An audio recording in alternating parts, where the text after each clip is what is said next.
Well, Nina, welcome. Thank you, Bob, so much for having me. Yeah, well, you're just very interesting writer. You're emerging. You told me you're only 24 years old, and I know we're not supposed to talk about each other's ages, but so I'm 70. And so to me, at 24, you've done some remarkable things. We're going to get to some of that and what you're doing now. But first, would you tell us a little bit about yourself? Sure. Well, on the subject of age, I'm almost 25 in about a month. So maybe we'll go almost 25. I'm originally from Iowa City. I grew up there all 18 years. My parents are both immigrants to Iowa City. My dad is originally from Egypt and my mom's from Poland. And I graduated from Iowa City West High, where I was very involved in my high school newspaper, the West Side Story. And I got to report on all sorts of things there. I did an investigation into this kind of underground Adderall market at West High and some other stories. That was really my introduction to journalism. And then in college, I kind of thought, let me try something else that's not journalism because you know all the things. Journalism isn't very lucrative, it's not very sustainable, the industry is dying, et cetera, et cetera, et cetera. So I got really interested in the history of science and how corporations manipulate science. Studied that, tried to not do journalism, and here I am kind of fully doing journalism. And I realized I just couldn't shy away from it. It feels like really what I'm meant to do. Well, great. Tell us about, some of your publication history, the places you've been able to place pieces. Yeah, I my first freelance piece was actually this year, 2024. It was in Civil Eats, and it was a piece about Bloody Run Creek. So I've published there. I've published in Inside Climate News, Barn Raiser, which is a rural focused publication, and most recently, Sentient Media. So kind of a lot of food and farming publications. Well, and am I misremembering a National Geographic piece? Yes, National Geographic. Sorry about that. A piece about the history of soybeans, which was the subject of my fellowship last year. It's just all about the history of soybeans. Well, National Geographic is a big score too. It is, and thank you for saying that. I think my parents were the most excited about that one, seeing growing up the yellow magazines everywhere, and to think that I'm now in it, albeit online, is pretty surreal. Right. And you've got a very interesting Substack newsletter, Corn Belt Confidential. You've just started that, really. Tell us about it. Yeah, I started it in August when I was trying to think of where I should put ideas that I have that aren't really a good fit for a more conventional publication. So, interviews that I personally wanted to do with people, maybe some personal essay, still trying to figure out exactly what's going to go into that. But it really focuses on the history and science behind agriculture, water, and the environment in the Corn Belt, where I'm from. All right. Tell us a little bit about some of the topics that you've covered recently. So my latest piece in Corbin Belt Confidential was a Q&A with Michael Pollan on ultra processed foods. It's a super hot button issue right now, so I really wanted to kind of dispel some of the myths that are out there. I had no idea when I scheduled this interview about 2 months ago just how relevant it would be with RFK kind of in the spotlight more than ever. I've also done some Q&As about industry consolidation in the grocery industry with Austin Frerick, and how CAFO bans elsewhere would impact Iowa with Sylvia Secchi, and just trying to tackle kind of anything that interests me. And Sylvia's research here at the University of Iowa, and Austin is the author of the really good book, Barons, about the people that run the food industry and how those companies came into existence. And so I'm looking at your Substack, Corn Belt Confidential, and if I just happened upon this, I wouldn't even know really where to start. I mean, you've got Farmers React, the election, I really want to read, the problem with local CAFO bans, what's so important about a farm bill. Now, any of us that live in the Midwest and have anything related to do to farming or journalism should be reading that. Breakfast of Champions, the bitter taste of the world we've created. Is grocery store price gouging real? Your county has more animal feeding operations than you think. There's You've done a lot of work in a short amount of time. Yes, that's true. I'm wondering when the adrenaline will wear off. I kind of feel like because I was resisting journalism for so long, have had all these ideas building up. And it just at this point feels like I can't stop writing and talking to people. So yeah, I'm excited to see where it goes and especially excited to hear some input from my readers on where it should go, especially going into this new administration. Yeah, it's I can't tell you, but I probably have 25 tabs open of things that I've started and stopped and may go back to. Are you that way too? Yes, I have a running list and just a few weeks ago added the notebook by the bed where, my mind was racing right before I fell asleep. And I was like, I have to get these ideas on paper or else I'm never going to sleep. So lists everywhere. Well, that's one of the interesting things about Substack is the creativity that it unleashes from you because if I think you and I are alike, we want to be published, and if we want it out there in the world, and so we want to get into places, and if not, sometimes we want to write something that we would know wouldn't fit anywhere. Yeah. But here, there's no gatekeepers. Our creativity can flow, go any way that it wants to. We don't have to, hear an editor say, isn't the right fit. I mean, and in some of the places that we've published, it's really hard to get into. And just because we can't get into it doesn't mean it's bad. And Subtext gives us a place where we can put it. Right. So we get to know another side of writers that do like you and I are doing here. Yeah. That really, I mean, okay, let me start that sentence over. I think what you're able to do on Substack, which you do very well, Bob, is you're able to really lean into the I statements and lean into the stories that you see as central to what you're trying to tell. And I think I tried to do that with Breakfast of Champions, which was my first attempt at a personal essay on my Substack. I have not published personal writing anywhere else and haven't pitched it anywhere else. And this story of just breathing in pesticides on ragbri, the Register's annual grape bike ride across Iowa, kept sticking with me. And it felt like a story that I wanted to share with an audience who was subscribing to me. It just felt like a very special story to tell on Corn Belt Confidential. Well, and you've got a couple of hundred subscribers already, which is really good, a faster pace than I started off.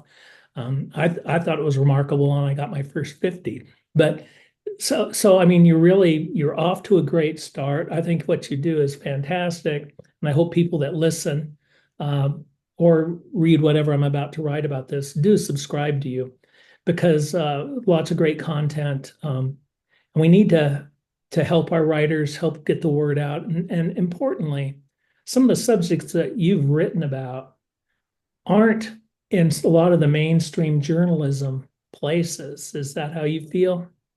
Definitely. And that's really what the Substack tries to do as well, is you can read about the Farm Bill in a lot of places, but it's usually pretty wonky. And what I mean by that is it's really policy driven, there's jargon. And so what I want my Substack to do is expose people who live in the Corn Belt and people who don't to these issues in an accessible way. Tell me what you think about your subscribers, the people that comment. Tell me about that experience.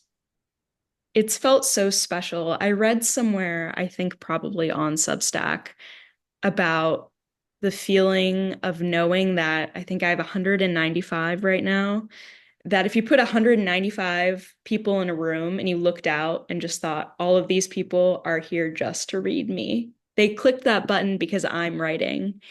That's a feeling that you don't get elsewhere. When you're writing for these other publications, you never know who's reading, which is great, but there is something so special, and it makes me feel like my obligation as a writer is so much more important to be delivering to those people who are there just to see my thoughts on things. Well, and there's nothing better than somebody coming in and saying something that adds value to what you originally did. Absolutely. Yeah, I've been getting a lot of feedback from farmers, which was kind of my introduction to writing this year. It's been so focused on agriculture. And I think seeing the commentary from farmers who agree with me, from farmers who disagree with me, has been really important in shaping how I go about writing about the issues that, for the most part, affect them the most. So how do you decide? I mean, I'm like, oh, there's something to write about. Oh, there's something to write about. There's something to write about. How do you prioritize? Oh, when you find the answer to that, please let me know. Um, I must admit I'm a bit of a planner. I have ideas of what my Substack is likely going to be, usually a few weeks in advance. That has changed a lot in the past few weeks as a caveat.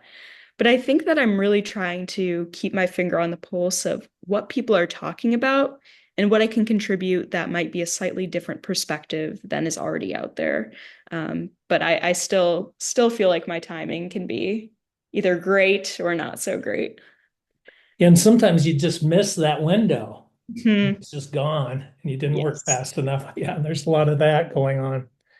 What does the world look like to you now? Just what part of the world that you see around us that I might not see, or people watching this? You see things, and young people of different generations see different things. Share what you see about the world around us that I might be totally missing.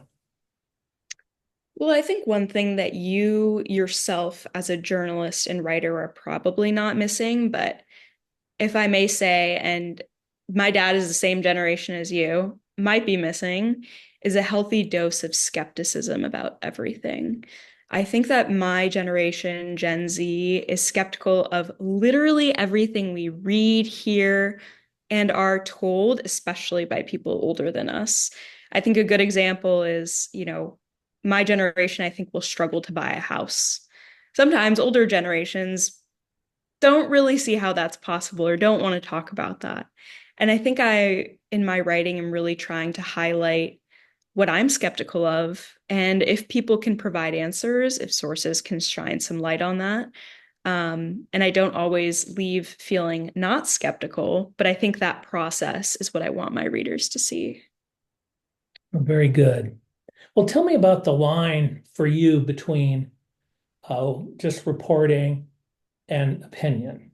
I mean, Mm. like, I don't, I just do whatever I want, and I try to do it responsibly and accurately and honestly. And so I really don't, I guess can still do some journalism, but it's pretty, but I really feel like I can make more of a difference by analyzing and thinking and really putting the time into things a lot of other people don't have the time to do, and working through things, because I know I don't really know anything about a subject. I don't really have, if I have an opinion right away, maybe I better think that through. So sometimes I really only know what I think after I've written about something. And so that I feel that's powerful. Are you going that direction too? Yeah, I think one of the initial things that pushed me away from journalism was that I thought that I had to be objective. And putting that aside and realizing that no one can be objective in anything that they do. We all come with our own, as you said, how we perceive the world, our backgrounds, our opinions on issues. And by kind of keeping those in my mind as I'm reporting, which I think everyone should be, we talk a lot about perspective and how we're coming at an issue. I think it's what's been the most freeing part about not only my Substack, but my reporting as of late, is carrying that opinion in my head. And as you said, working through it on the page, trying to answer these questions, trying to anticipate what questions readers might have. And I don't think I've come to a point in my career where I feel like I can give my opinion on most things. Um, and I don't know that I ever will reach a point where I feel like I can. But that being said, just in the way that I write, inherently my opinion is everywhere. Um, it's a tough question. Obviously, I'm still thinking through it. Well, yeah, but I mean, it's like we stay in our lanes too. I mean, it's like you're never going to find me reading or commenting on what's happening in Gaza. I don't Mm, know anything. I mean, I can try to learn, but I've never been there. I have no, I like to write about places I see and have been and things I know about. So I think that would be treacherous for any of us to go to some of those places. But yeah, yeah, we've got to try to stay in our lanes anyway. yeah. Well, okay. I always like to ask people, what didn't I ask you about that you wanted me to ask you? That maybe I didn't know enough or whatever. What question would you have liked for me to ask? I didn't. Hmm. I think you've done a pretty good job. This is such a great question to ask at the end of an interview. And I think the one thing that comes to mind is just, and something that I've been inspired by you doing as well, is elevating issues and stories from the Midwest to the national stage. I think it's a privilege to be able to do that because there's so many writers who are working so hard in local communities in the Midwest. And I think bringing those stories to a national audience and showing people that what's happening on the coast isn't it. There's a whole country out there now more than ever. I think we need to be really focusing on and reading those local stories to see what's happening in our country. I agree. Now you're moving to a new position. Can you Yes. tell us a little bit about that? Sure. It's I'll be starting a position at Sentient Media on January 2nd as an investigative reporter. And that publication is really focused on factory farming, and that's what my role will be focused on. So I can't say too much about exactly what I'll be investigating, but as I mentioned before, my own interests are in corporate influence over science and over industry. And that's something I'll definitely be looking into next year. Well, that's fantastic. I know we'll be learning more about it. We can share. We'll learn more about it in your new publication outlet. We can learn about it, I presume, and more at Corn Belt Confidential. And so, people, please go out there, check out Corn Belt Confidential. You won't be disappointed. And Nina, thank you so much for your time. Thank you so much for having me, Bob.